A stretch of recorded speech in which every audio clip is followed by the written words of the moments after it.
పండగలే high power ఉల్లాసం high power ఉత్సాహం high power ఆరోగ్యం హై పవర్ ఆనందం. గుంటూరు వారి XXL మరియు హై పవర్ హార్స్ దేశవాళీ మినపగుళ్ళు. బంధాలు అనుబంధాలు మరింత దృఢంగా మరింత బలంగా.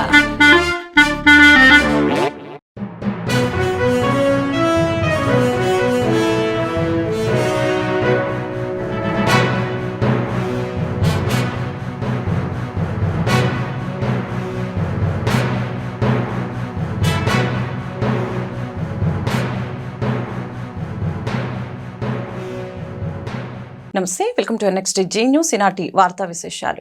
ఉచిత ఇసుక విధానంపై ఏపీ శాసన మండలిలో అధికార ప్రతిపక్షాల మధ్య వాడివేడి చర్చ జరిగింది. ఉచిత ఇసుక విధానం వలన గతంలో కంటే పెద్దగా మార్పు లేదని వైసీపీ సభ్యుడు బొత్స సత్యనారాయణ విమర్శించారు. దీనిపై మంత్రులు కొల్లు రవీంద్ర, అచ్చెన్నాయుడు సమాధానమిచ్చారు. ఉచిత ఇసుక విధానం అమలులో సమస్యలు అధిగమిస్తూ ఎప్పటికప్పుడు సరళీకృతం చేస్తూ వస్తున్నామని మంత్రి కొల్లు రవీంద్ర తెలిపారు. జిల్లాల్లో ఇసుక 10 టన్నులు కానీ 20 టన్నులు కానీ లారీ ఇసుక ఎంతకు దొరికేది? స్టాండ్ జిల్లా హెడ్ క్వార్టర్స్లో కానీ డోర్ డెలివరీ కానీ ఎంతకు దొరికేది? ఈరోజు ఎంతకు దొరుకుతుంది అంటే ఉచిత ఇసుక అన్నప్పుడు 375 రూపాయలు ఒక టన్నుకి ఉచితంగా అది అదనంగా సేవ్ అవుతుంది. ప్లస్ మీరు ఇప్పుడు చెప్పిన హ్యాండ్లింగ్ ఛార్జీల్లో 25 రూపాయలు సేవ్ అంటే 400 రూపాయలు తగ్గాలి. ఒక లారీకి 10 టన్నుల లారీకి ఒక టన్నుకి 400 లెక్కన తగ్గితే 4000 రూపాయలు. 10 టన్నుల లారీ అయితే 4000 రూపాయలు తగ్గాలి. దయచేసి అది తగ్గిందా లేదో ఒకసారి వెరిఫై చేయమని మంత్రి గారు మీ ద్వారా రిక్వెస్ట్ చేస్తాను. ఒకసారి వెరిఫై చేస్తే మీకు కూడా దానివల్ల ఎంతవరకు అయింది లేదు ఏ విధంగా ముందుకు పోవాలనే ఆలోచన కూడా వస్తుంది. నాకు తెలిసి మా జిల్లాలో మాత్రం మా జిల్లా కానీ విశాఖపట్నంలో కానీ విశాఖపట్నం టౌన్లో కానీ విశాఖపట్నం జిల్లాలో కానీ విజయనగరంలో కానీ శ్రీకాకుళంలో కానీ ఇంతకుముందు ఇచ్చిన 400 రూపాయలు తగ్గించి ఆ క్వాంటిటీకి ట్రాక్టర్ కానీ లారీ కానీ ట్రాక్టర్ అయితే మూడు యూనిట్లు వస్తుంది అంటే సుమారు 1200 రూపాయలు తగ్గాల. అదే లారీకి అయితే 4000 రూపాయలు తగ్గాల. ఆ సందర్భం లేదని నాకున్న ఇన్ఫర్మేషన్ దయచేసి తమరు పరిశీలించవలసిందిగా కోరుతున్నాను. 375 రూపాయలు రీచెస్ దగ్గర కాస్టే. ఇప్పుడు మేము ఆ రీచ్ దగ్గర జీరో అధ్యక్ష. రీచ్ దగ్గర ఒక పైసా చెల్లించాల్సినటువంటి అవసరం లేదు. జస్ట్ ఏదైతే హ్యాండ్లింగ్ ఎక్కడ లోడింగ్ ఛార్జెస్ ఉంటాయో ప్లస్ ట్రాన్స్పోర్ట్ ఛార్జెస్ కట్టుకుంటే వస్తుంది. ఇదే విశాఖపట్నంలో అధ్యక్ష 1700 రూపాయలకి అమ్మారు అధ్యక్ష. ఇవాళ 600-700 రూపాయలకి విశాఖపట్నంలో అవైలబిలిటీ ఉంది అధ్యక్ష. కావాలంటే చూద్దాం. స్టాక్ పాయింట్స్ అంటే వాళ్ళు తెచ్చుకునేది పడితే అక్కడ స్టాక్ లో పెడతారు కాబట్టి వాళ్ళకైనా లోడింగ్ ఛార్జెస్ డబుల్ అవుతుంది తప్ప మిగతాది డైరెక్ట్ మేము కూడా పంపిస్తున్నాం అధ్యక్ష. డైరెక్ట్ పంపిస్తే 600-700 రూపాయలకి వస్తుంది. విజయవాడ 300 రూపాయలు వస్తుంది అధ్యక్ష. గతంలో ఇక్కడ విజయవాడలో మేము 30-40 వేల రూపాయలు కొనుక్కున్నాం అధ్యక్ష. ఇట్లా చాలా వ్యత్యాసం ఉంది. కాబట్టి మీరు ఎంక్వైరీ చేసుకుని వాళ్ళ ప్రజలు అయితే చాలా సంతోషంగా ఉన్నారు అధ్యక్ష. కన్స్ట్రక్షన్ యాక్టివిటీ కూడా చాలా ఫాస్ట్ గా జరుగుతుంది అధ్యక్ష. మీరు ఏదైనా సలహాలు సూచించి తప్పకుండా ఈ పాలసీ ద్వారా ప్రజలకి ఏది మంచి జరిగితే అది తీసుకోవడం మేము ఎప్పుడు కూడా సిద్ధంగా ఉంటాం అధ్యక్ష. 2024లో మాకు అధికారం ఇచ్చారు అధ్యక్ష. మా జిల్లాను తీసుకుంటే మాకు ఉదాహరణ నా కాన్స్టిట్యున్సీ టెక్కలు కానీ కోట బొమ్మలు కానీ సంత బొమ్మలు కానీ తీసుకుంటే మాకు అధికారం వచ్చినప్పటికీ ఒక ట్రాక్టర్ ఇసుక అధ్యక్ష అది ఎన్ని టన్నుల లేకపోతే దానికి రేటా ఎత్తడానికి ఇంత ఇవన్నీ నేను దాని జోలికి పోలేదు. 8500 రూపాయలు ఉండేది అధ్యక్ష. ఈరోజు అదే ట్రాక్టర్ 1800కి ఇంటికి తెచ్చిస్తున్నారు అధ్యక్ష. కాంపిటీషన్ కూడా పెరగడం వల్ల వాళ్ళు డీజిల్ ఖర్చులు భరించి ఇంకా డిమాండ్ మేము 1000కి ఇస్తాం 1200కి ఇస్తాం ఆ టైప్ ఉంది. మీరు ఎంక్వైరీ చేయండి. ఈ రకంగా జిల్లాలో రేట్లు తగ్గి ప్రజలందరూ సంతోషంగా ఉన్నారు అధ్యక్ష. విశాఖపట్నం అధ్యక్ష మా శ్రీకాకుళం కానీ విజయనగరం కానీ ఎక్కువ ఇసుక అవసరమైంది విశాఖపట్నానికి. నేను ఒక లారీ పెద్ద లోడ్ తీసుకెళ్లాలంటే ఆ రోజుల్లో 50,000-60,000 రూపాయలు ఉండేది అధ్యక్ష. అందరికీ తెలుసు, ఇందులో దాపరికమేట్లేదు. ఈ రోజు అదే లారీ ఇసుక 28,000కు కూడా విశాఖపట్నం వెళ్తుంది అధ్యక్ష. తేడా ఇది. మాకు కావాల్సింది ఏంటంటే ఉచిత ఇసుక పెట్టాం, ఓన్లీ ట్రాన్స్పోర్ట్ ఖర్చులు అక్కడ లోడింగ్ అన్లోడింగ్ చేయడానికే ఖర్చులు తప్ప ప్రభుత్వానికి ఒక్క పైసా అంటే ఒక పైసా ఇసుక మీద రావడం లేదు అధ్యక్ష. మొదట కొద్ది రోజులు ఏదైతే మనం ఆ సీఎన్ రేట్ ఛార్జీలు పెట్టామో దీనివల్ల చాలా ఇబ్బందులు వచ్చాయి. మళ్ళీ ప్రభుత్వం పునరాలోచించి ఈ సేంద్రేజ్ ఛార్జీల వల్ల ఒక 200-250 కోట్లు ప్రభుత్వానికి ఆదాయం వచ్చినప్పటికి కూడా ఈ 240 కోట్లతో మొత్తం సిస్టమ్ అంతా సరిపోతుంది. మనం పెట్టినటువంటి ఉచిత ఇసుక విధానంలో కొద్దిగా ఇబ్బంది వస్తుందని చెప్పి నష్టపోయి కూడా ఇది పెట్టాం అధ్యక్ష. ఎక్కడైనా సరే ఈరోజు మేము జిల్లాకి ఇన్ఛార్జీల ముందు వెళ్తుంటే నేను ఒకవేళ ఎక్కడైనా పేపర్లో వచ్చినా సరే అధ్యక్ష, పేపర్లో చూస్తే ఎక్కడైనా ఇసుక దందా గాని రేట్లు ఎక్కువగా ఉంటే ఇమీడియట్ గా కలెక్టర్ కి ఆ మెసేజ్ పెట్టి ఇది వచ్చింది వెరిఫై చేయండి, మంచిగా చేద్దాం చూడండి, సరిచేయండి అని చెప్తున్నాం. గంజాయి డ్రగ్స్ పై ప్రభుత్వం ముక్కుపాదం మోపుతుందని హోంమంత్రి వంగలపూడి అనిత తెలిపారు. గంజాయి సాగుపై నిరంతర నిఘా కోసం ప్రత్యేక టాస్క్ ఫోర్స్ ఏర్పాటు చేశామని అన్నారు. డ్రగ్స్ కి వ్యతిరేకంగా అనకాపల్లి జిల్లా నక్కపల్లిలో పోలీసు అధికారులు విద్యార్థులతో కలిసి ర్యాలీ చేపట్టారు. అనంతరం ఓ మహిళ మేలుకో స్త్రీశక్తి తెలుసుకో కార్యక్రమానికి శ్రీకారం చుట్టారు. అతివలకు అవగాహన కల్పించడం కోసం తీసుకువచ్చిన ప్రచార రథాన్ని ప్రారంభించి 39 శక్తి వాహనాలు 11 డ్రోన్లను అందించారు. మహిళల రక్షణ కోసం ప్రభుత్వం శక్తి యాప్ ని తీసుకువచ్చిందని, ఆపదలో ఉన్నవారు 112 కి ఫోన్ చేసి సహాయాన్ని పొందాలని అనిత సూచించారు. తప్పుగా తీర్చిదిద్దాలంటే కేసు డెఫినెట్ గా ఫైల్ చేయాలి. వన్స్ కేసు ఫైల్ అయిందంటే నిదాన్ పోర్టల్లో కనుక కుర్రోడు పేరు ఎక్కిందంటే వాడి జీవితం క్లోజ్. వన్స్ గంజాయి కేసు పడిందంటే వాడి మీద రౌడీ షీటర్ వాడి మీద బైండ్ ఓవర్లు కడతారు. ఒక్కసారి ఆలోచించండి, ఫ్యూచర్ 5 నిమిషాల సంతోషం గురించి మన ఫ్యూచర్ ని నాశనం చేసుకునే పరిస్థితులు ఈరోజు చాలా మంది పిల్లలకి తెలియక అందులోకి వెళ్ళిపోతున్నారు. ఆ టాస్క్ ఫోర్స్ లో భాగంగా ఒక చెక్ పోస్ట్ కూడా లేని సమయం నుంచి సుమారుగా పర్మనెంట్ గా దగ్గర 39 చెక్ పోస్టులు ఈరోజు ఏర్పాటు చేసి ప్రతి చెక్ పోస్ట్ లోని కూడా సీసీ కెమెరాలు ఏర్పాటు చేసి సీసీ కెమెరాల తాలూకా ప్రతి ఫుటేజ్ కూడా డైరెక్ట్ గా కంట్రోల్ రూమ్ కి వచ్చేటట్టుగా ఈరోజు టెక్నాలజీని ఉపయోగించుకొని ఎక్కడా కూడా గంజాయి సాగు గాని గంజాయి రవాణా కూడా లేకుండా చేస్తున్నాం. ఈ 6 నెలల్లో పోలీస్ డిపార్ట్మెంట్ వాళ్ళు సుమారుగా 8,000 కేసుల గంజాయిని పట్టుకున్నారంటే ఒక్కసారి నిఘా వ్యవస్థ ఎంత ప్రత్యేకంగా పనిచేస్తుందో మనందరం కూడా చూసుకోవచ్చు. దగ్గర 490 మందిని అరెస్ట్ చేశారు. 109 వెహికల్స్ ని సీజ్ చేశారు ఈ 6 నెలల కాలంలోనే. కేంద్ర ప్రభుత్వ సహకారంతో రాష్ట్ర వ్యాప్తంగా 125 ఆటిజం సెంటర్లను ఏర్పాటు చేస్తామని విద్యాశాఖ మంత్రి నారా లోకేష్ స్పష్టం చేశారు. ఆటిజం సెంటర్లు విద్యార్థుల పట్ల ప్రభుత్వం తీసుకుంటున్న చర్యలపై ప్రశ్నోత్తరాల సమయంలో సభ్యులు అడిగిన ప్రశ్నకు మంత్రి సమాధానమిచ్చారు. ఆటిజంలో ఉన్న విద్యార్థులకి ఉపాధ్యాయులు స్కూళ్లలో మౌలిక సదుపాయాలు ఎలా ఉండాలని దానిపై శాసనసభ్యులతో ఓ కమిటీని ఏర్పాటు చేస్తామని తెలిపారు. రాబోయే రోజుల్లో రాష్ట్ర వ్యాప్తంగా అన్ని మున్సిపాలిటీలో ఆటిజం సెంటర్లు వస్తాయని మంత్రి స్పష్టం చేశారు. సమస్యలు మనకు అర్థమవుతాయి అధ్యక్ష. ఎందుకంటే వాళ్ళకి మెరుగైన విద్య అందించాలి, వాళ్ళని అన్ని రకాలుగా ఆదుకోవాలనేది తల్లిదండ్రులు వాళ్ళ తాపత్రయం మనకు కనపడుతుంది అధ్యక్ష. అది కొంతమంది ప్రైవేట్ రంగంలో కూడా ఆసరాగా తీసుకుని పెద్ద ఎత్తున డబ్బులు కూడా వసూలు చేస్తాం జరుగుతుంది. అంటే బేసిక్ ట్రీట్మెంట్ కి నెలకి 50,000 60,000 రూపాయలు వసూలు చేస్తాం కూడా కొన్ని సందర్భాలు మనందరం చూసాం అధ్యక్ష. కేంద్ర ప్రభుత్వం రిహాబిలిటేషన్ కౌన్సిల్ ఆఫ్ ఇండియాని ఏర్పాటు చేసి స్పెషల్ నీడ్స్ లో 21 డిసెబిలిటీస్ లో 9 డిసెబిలిటీస్ కి ప్రధానంగా స్పెషల్ ఎడ్యుకేషన్ ఇవ్వాలనేది కేంద్ర ప్రభుత్వం మనకి చెప్తాం జరిగింది. మన ప్రభుత్వం 679 భవిత సెంటర్లు ఈ రోజు మనం నడిపిస్తాం జరుగుతుంది. దీంట్లో ఏంటంటే మనకి 2 ఐఈఆర్పీలు ఉంటారు, అంటే ఇంక్లూజివ్ ఎడ్యుకేషన్ రిసోర్స్ పర్సన్ ఉంటారు. మనకి 1358 ఐఈఆర్పీలు ఉన్నాయి. స్పెషల్ నీడ్స్ విద్యార్థులు వచ్చేగల 41,119 మంది రిజిస్టర్ అయ్యారు. ప్రత్యేకంగా మొన్న పిఏబి 25-26 అంటే కేంద్ర ప్రభుత్వం ఇచ్చిన నిధుల్లో ఇంకొక 125 ఆటిజం సెంటర్స్, అంటే 1 సెంటర్ పర్ మున్సిపాలిటీ లెవెల్ ప్రతిపాదిస్తాం జరిగింది. మాకున్న సమాచారం మేరకు 100% ఇది శాంక్షన్ అవుతుందని మేము బలంగా నమ్ముతున్నాం. ఈ పిల్లల్ని వాళ్ళ కుటుంబాలను ఆదుకోవాలన్న లక్ష్యంతో మేము డిస్కస్ చేశాం. నడుస్తున్న సెంటర్లు, రాబోయే కొత్త సెంటర్ ఎలాంటి టెక్నాలజీ తీసుకొద్దాం, ఎలాంటి టీచింగ్ తీసుకొద్దాం, ఈ టీచర్స్ కూడా మెరుగైన టీచింగ్ ఎలా అందిస్తాం, అంటే టీచ్ ద టీచర్ ప్రోగ్రామ్ కింద ఎటు చేద్దాం దానిపైన కమిటీ వేసడానికి మన ప్రభుత్వం సిద్ధంగా ఉంది. ఎస్ఎల్బీసీ సొరంగ మార్గంలో గల్లంతైన వారి కోసం 18వ రోజు సహాయక చర్యలు కొనసాగుతూ ఉన్నాయి.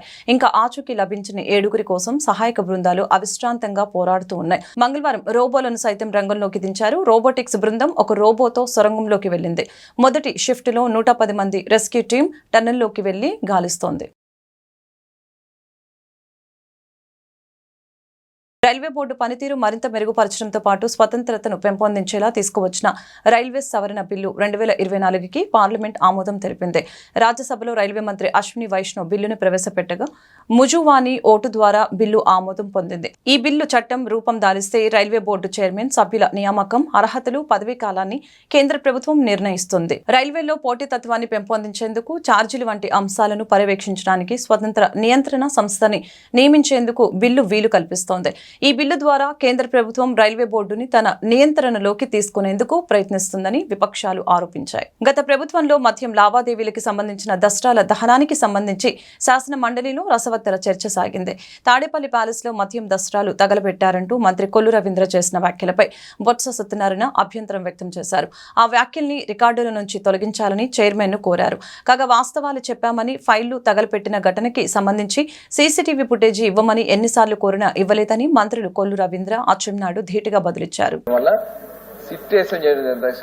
సిట్టేసిన సాయంత్రానికి తాడేపల్లి ప్యాలెస్ లో మొత్తం తగలబెట్టేశారు అధ్యక్ష. ఫైల్స్ అన్ని కూడా తగలబెట్టేశారు అధ్యక్ష. అంటే ఇందులో ఎంతమంది ఇన్వాల్వ్ అయ్యారు, ఎంత పెద్దలు ఇన్వాల్వ్ అయ్యారు దానికి ఇదే ఒక నిదర్శనం అధ్యక్ష. ఎట్టి పరిస్థితుల్లో కూడా ప్రభుత్వం చాలా సీరియస్ గా ఉంది. మైను, శాండు, ల్యాండ్ ఇలాంటి ఏదైతే ప్రధానమైనటువంటి గత ప్రభుత్వంలో ఏదైతే దోపిడీ చేస్తారో అవన్నీ కూడా ఉన్నాయి అధ్యక్ష. ఖచ్చితంగా ఈ ఎన్డీపీఎల్కి సంబంధించి రాష్ట్రం, ప్రజలు కూడా నష్టపోయారు, ఆరోగ్యం నష్టపోయారు. ఇవాళ దాని మీద సీరియస్ గా మేము సిబిసిఐడి ఎంక్వైరీ చేస్తున్నాం. వాళ్ళని ఎవరైనా సరే, ఎంతటి వాళ్ళైనా సరే చర్యలు తీసుకోవడం జరుగుతుంది. కానీ ఫైల్స్ తగలబెట్టేశారు తాడేపల్లి కూడా, అవి రికార్డులను తొలగించాలి అధ్యక్ష.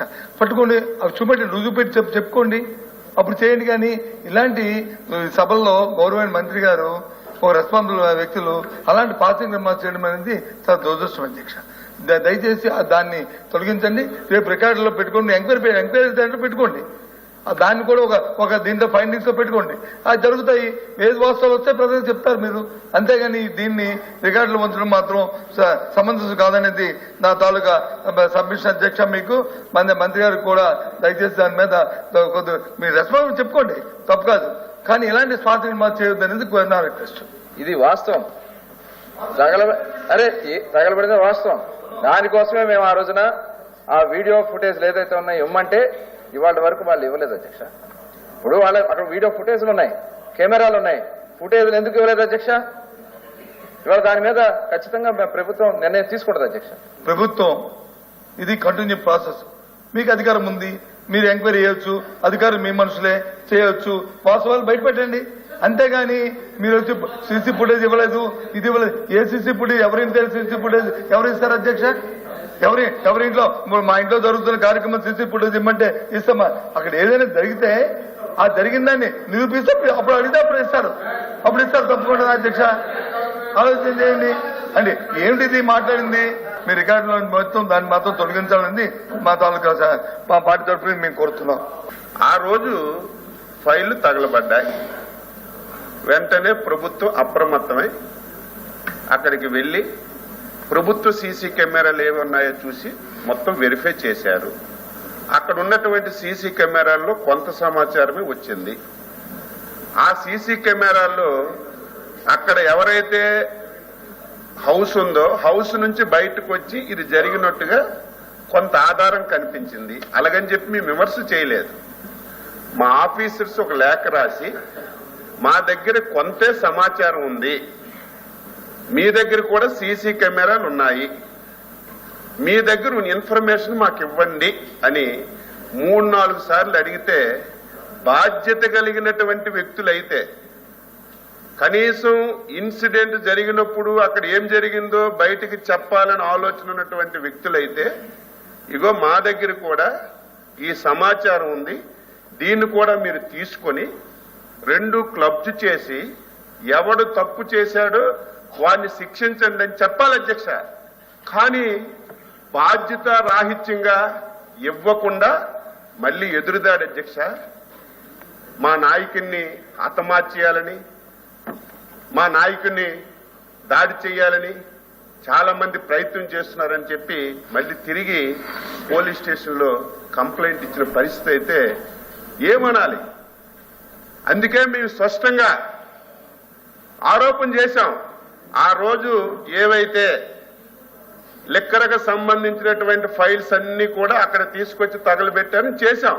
మీ దగ్గర సీసీ కెమెరా ఉంది కదా, మీ దగ్గర ఇన్ఫర్మేషన్ ఉంది కదా, మీ ఇంట్లో నుంచే వచ్చినట్టుగా, మీ ఇల్లు అంటే మీ ఇల్లు కాదు, అక్కడ సంఘటన జరిగిన దగ్గర ఏ హౌస్ అయితే ఉందో ఆ హౌస్ నుంచి బయటకు వచ్చినట్టుగా ఆధారాలు ఉన్నాయి కదా. మీరు అది బయట పెట్టి నిరూపించవలసింది పోయి మళ్ళీ ఎదురుదాడు అధ్యక్ష. సమాజం గుడ్డిది కాదు. జనసేన పార్టీ నాయకుడు పత్తి భావన్ నారాయణపై వెంటనే చట్టపరమైన చర్యలు తీసుకోవాలని జిల్లా ఎస్పీ కార్యాలయంలో నిర్వహిస్తున్న ప్రజా సమస్యల పరిష్కార వేదిక కార్యక్రమంలో ఎస్పీకి ఫిర్యాదు చేసిన ఎడ్లూరి రమణయ్య. ఈ సందర్భంగా ఆయన మీడియాతో మాట్లాడారు. ప్రతిపాడు నియోజకవర్గం వట్టిచెరుకూరు మండలం ముట్లూరు గ్రామంలో పీడీఎస్ రైస్ అక్రమంగా నిల్వ ఉంచిన రేషన్ షాపులపై సివిల్ సప్లై అధికారులు తనిఖీ చేపట్టిన సమయంలో ఫోటో తీశానని జనసేన పార్టీ నాయకుడు పత్తి భావన్ నారాయణ నాపై దాడి చేశారని చెప్పారు. వట్టిచెరుకూరు పోలీస్ స్టేషన్లో ఫిర్యాదు చేసినా పోలీసులు పట్టించుకోవటం లేదని ఆవేదన వ్యక్తం చేశారు. పత్తి భావన్ నారాయణను వెంటనే అరెస్టు చేసి చట్టపరమైన చర్యలు తీసుకోవాలని, నాకు న్యాయం చేయాలని కోరారు. ప్రతిపాడు నియోజకవర్గంలోని వట్టిచెరుకూరు మండలంలో పేపర్ పత్రికలో ఒక దినపత్రికలో నేను విలేకరిగా పనిచేస్తున్నాను. ఈ నెల 1వ తారీఖున 1వ తేదీన సివిల్ సప్లై సంబంధించిన అధికారులు మా గ్రామంలో రేషన్ షాప్ తనిఖీల నిమిత్తం వచ్చారు. ఈ విషయం తెలిసి నేను సార్ వాళ్ళకి ఫోన్ చేస్తే పలానా షాప్ నెంబర్ 23 దగ్గర ఉన్నాను, మీరు రమ్మని చెప్తే మేము కూడా ఆ షాప్ దగ్గరికి వార్తా సేకరణలో భాగంగా షాప్ దగ్గరికి వెళ్ళి ఫోటోలు తీసుకోవడం జరిగింది. అయితే అదే సమయంలో వట్టిచెరుకూరు మండలం జనసేన పార్టీకి సంబంధించిన పత్తి భావన్నారాయణ అనే వ్యక్తి నా మీద దాడి చేసి నా చొక్క కొట్టుకొని నెట్టి నానా బూతులు మాట్లాడుతూ నా జేబులో ఉన్న సెల్ ఫోన్ లాగేసుకొని కిందకి వేసుకోవడం జరిగింది. ఈ విషయంలో డీటీ గారు మొత్తం అక్కడ సివిల్ సప్లై డీటీ గారు ఉన్నారు, అదంతా చూశారు. ఈ విషయం నేను స్థానిక పోలీస్ స్టేషన్లో ఫిర్యాదు చేయడం జరిగింది. పోలీసులు ఆల్రెడీ ఎఫ్ఐఆర్ చేయడం జరిగింది. అయితే అక్కడ పోలీసు వాళ్ళు జర్నలిస్టులకు సంబంధించిన సెక్షన్లో యాడ్ చేయలేదు ఆ చట్టంలో, ఆ ఎఫ్ఐఆర్లో. మేము ఇప్పుడు ఈరోజు ఇక్కడికి ఎస్పీ గారిని మా జర్నలిస్టులకు సంబంధించిన చట్టాలని ఇంప్లిమెంటేషన్ చేయమని కోరటానికి వచ్చాము. రాష్ట్రంలో అర్హత కలిగిన ప్రతి రైతుకి అన్నదాత సుఖీభవ పథకం కింద 20,000 రూపాయలని అందిస్తామని మంత్రి అచ్చెన్నాయుడు పునరుద్ఘాటించారు. కేంద్ర ప్రభుత్వంతో కలిసి పెట్టుబడి సాయం చేస్తామని స్పష్టం చేశారు. మే నెలలో ఈ మొత్తాన్ని ఇస్తున్నామని తెలిపారు. అయితే కేంద్ర ప్రభుత్వం కేవలం 42 లక్షల మంది రైతులకి మాత్రమే సాయం అందిస్తుందని, వెబ్ ల్యాండ్లో నమోదు చేసుకొని రైతులు, కౌలు రైతులకి కూడా సాయం అందటం లేదని మంత్రి వివరించారు. తాము మాత్రం కౌలు రైతులకి, పేద రైతులకి కూడా సాయం అందిస్తామని చెప్పారు. మేము 12,500 ఇస్తామన్నారు. ప్రతి సమావేశంలో ఆ రోజు ఉన్నటువంటి నాయకులు మేము రైతు భరోసా కింద 12,500 ఇస్తామని చెప్పి అధికారంలోకి వచ్చిన తర్వాత కేంద్ర ప్రభుత్వం ఇచ్చినటువంటి 6,000 రూపాయలతో కలిసి 12,500 ఇచ్చి మోసం చేశారు అధ్యక్ష. మనం అలా కాదు అధ్యక్ష, మేనిఫెస్టోలో పెట్టాం, ఎన్నికల ప్రచారంలో చెప్పాం. కేంద్ర ప్రభుత్వం, రాష్ట్ర ప్రభుత్వం కలిసి 20,000 రూపాయలు రైతు రేపు పెట్టుబడి సాయం కింద అన్నదాత సుఖీభవలో ఇస్తామని చెప్పి స్పష్టంగా మాటించాం అధ్యక్ష. రేపు మే నెలలో ఆ కార్యక్రమాన్ని అమలు చేయడానికి గౌరవ ముఖ్యమంత్రి గారు నిర్ణయం చేశారు. అయితే కేంద్ర ప్రభుత్వం అధ్యక్ష 42 లక్షల మందికి ఇస్తుంది. ఎందుకంటే వెబ్ ల్యాండ్ లో ఎవరైతే నమోదు చేసుకోబడతారో వారికే కేంద్ర ప్రభుత్వం సాయం చేస్తుంది అధ్యక్ష. దీనికి అనుగుణంగా రాష్ట్రంలో చాలా మంది, ఇంకొక 8-9 లక్షల మంది వెబ్ ల్యాండ్ లో నమోదు చేసుకోకపోవడం వల్ల కేంద్ర ప్రభుత్వం నుంచి సాయం రావటం లేదు అధ్యక్ష. అదేవిధంగా చాలా మంది కౌలు రైతులు కూడా మన రాష్ట్రంలో 90% మంది కౌలు రైతులు ఉన్నారు. వారికి కూడా ఈ అన్నదాత సుఖీభావ కింద ఇచ్చే పరిస్థితి లేదు.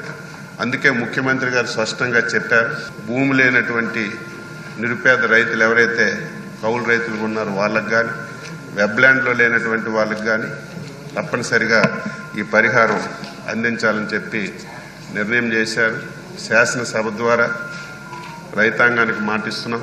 అర్హత కలిగిన ప్రతి ఒక్కరికి కూడా రేపు ఈ పరిహారం అందిస్తామని చెప్పి శాసనసభ ద్వారా రైతులకు తెలియజేస్తూ 3 విడతలుగా కేంద్ర ప్రభుత్వం ఫస్ట్ ఇన్స్టాల్మెంట్ వేస్తే రాష్ట్ర ప్రభుత్వం ఫస్ట్ ఇన్స్టాల్మెంట్, అలాగే 3 సందర్భాల్లో వేయడానికి నిర్ణయం చేశామని చెప్పి మీ ద్వారా రైతులకి, ప్రజలకి తెలియజేస్తున్నారు. నా కోడలు తురక గంగాభవాని నుంచి నన్ను రక్షించాలని గుంటూరు జిల్లా ఎస్పీ కార్యాలయంలో నిర్వహిస్తున్న ప్రజా సమస్యల పరిష్కార వేదికలో జిల్లా ఎస్పీకి ఫిర్యాదు చేసిన పొనుగుపాడు గ్రామానికి చెందిన జక్కుల నవరాణి. ఈ సందర్భంగా ఆమె మీడియాతో మాట్లాడారు. గుంటూరు జిల్లా ఫిరంగిపురం మండలం పొనుగుపాడు గ్రామానికి చెందిన జక్కుల నవరాణి కుమారుడు జక్కుల రవీంద్రకు గోరంట్ల గ్రామానికి చెందిన తురక గంగాభవానికి 5 సంవత్సరాల క్రితం పెళ్లి చేయడం జరిగింది. పెళ్లి చేసుకున్న 4-5 రోజులకే వేరే కాపురం పెడతామని విజయవాడ వెళ్లారని చెప్పారు. 7 నెలల తర్వాత మా ఇంటికి వచ్చింది. ఏం జరిగింది మీ మధ్య, మా అబ్బాయి ఎక్కడున్నాడు అని అడిగితే సమాధానం చెప్పకుండా తన బట్టల వరకు తీసుకొని తన అమ్మగారింటికి వెళ్లిపోయిందని అన్నారు. 3 సంవత్సరాల తర్వాత కొంతమంది పెద్దలను తీసుకొని వచ్చి మీ అబ్బాయి ఎక్కడికి వెళ్లాడో నాకు తెలియదు, ఇక రాడు, నేను వేరే పెళ్లి చేసుకుంటాను, మా తల్లిదండ్రులు ఇచ్చిన కట్నం 3 లక్షల రూపాయలు వెనక్కి ఇయ్యమని నన్ను బెదిరించారని చెప్పారు. 10 రోజులు కూడా ఉండలేదు. వేరే వెళ్ళి కాపురం పెట్టాడు, విజయవాడలో కాపురం పెట్టాడు. వాళ్ళిద్దరు అక్కడే ఉండిపోయారు. ఒక 7 నెలలు ఉన్నారు. వాళ్ళిద్దరికి మనస్పర్ధలు వచ్చి విడిపోయారు. అబ్బాయి ఎటు వెళ్ళిపోయాడో తెలియదు. ఆ అమ్మాయి వాళ్ళ ఇంటికి వెళ్ళిపోయింది. ఫోన్ చేస్తుంటే ఫోన్ అందుబాటులో ఉండట్లేదు. ఆ అమ్మాయి ఫోన్ చేస్తున్నా ఫోన్ రిసీవ్ చేసుకోవట్లేదు, అబ్బాయి చేస్తున్నా రిసీవ్ చేసుకోవటం లేదు. అక్కడ అప్పు చేసి వాళ్ళిద్దరు కలిసి బాగా ఎంజాయ్ చేస్తున్న డబ్బులతో అప్పు చేస్తే నేను 20,000 డబ్బులు కట్టి సామాన్ తీసుకొచ్చి మా ఇంట్లో పెట్టేశాను. వాళ్ళు ఎటోళ్ళు అటు వెళ్ళిపోయారు. తర్వాత అమ్మాయి వచ్చి 3 నెలల తర్వాత వచ్చి బట్టలు అవి తీసుకొని వెళ్ళిపోయింది. నాతో ఏం మాట్లాడలేదు. నా కొడుకేడు అన్నా కానీ పలకలేదు, సమాధానం చెప్పలేదు. అమ్మ వెళ్ళిపోయి బీఎస్సీ నర్సింగ్ చేసింది. ఇప్పుడు 5 సంవత్సరాలు అవుతుంది. అమ్మాయి వాడు ఆ అమ్మాయి విడిపోయి 5 సంవత్సరాలు బీఎస్సీ నర్సింగ్ చేసి జాబ్ వచ్చింది అమ్మాయికి. ప్రజెంట్ వాడు ఎక్కడ ఉన్నాడో తెలియదు. పిరంగపురం వెళ్ళి పోలీస్ స్టేషన్లో కంప్లైంట్ ఇచ్చాను. కంప్లైంట్ ఇస్తే వాళ్ళు రాసుకున్నారు కానీ దాన్ని ఏమీ అమలు పరచట్లేదు. అందుకని చెప్పి ఇంక ఎస్పీ గారిని కలవటానికి వచ్చాను. ఎస్పీ గారు న్యాయం చేస్తారని నమ్మకంతో వచ్చాను. దయచేసి నా బిడ్డ ఎక్కడ ఉన్నాడో నాకు తెలియపరచండి. ఆ అమ్మాయి బారి నుంచి నన్ను కాపాడండి. ఈ వార్తలు ఇంతటితో సమాప్తం. మరొక బులెటిన్లో మళ్ళీ కలుద్దాం. నమస్కారం.